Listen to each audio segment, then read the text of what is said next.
জীৱনৰ মোহত আমি কেনেদৰে হেৰুৱাইছোঁ আমাৰ এই জীৱন।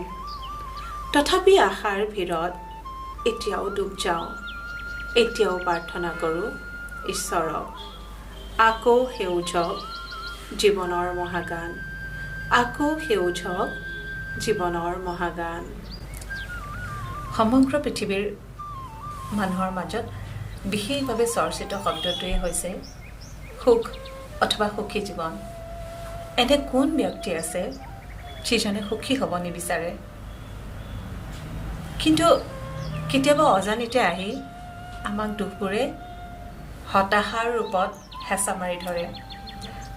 কিন্তু সেই হতাশাৰ পৰা আমি যাত্ৰা পথত আগবাঢ়ি যোৱাৰ পৰিত্ৰাণ এটা নিজে কিয় উলিয়াই ল'ব নোৱাৰোঁ? দুখ, হতাশা এনেধৰণৰ অবাঞ্ছিত কাৰকে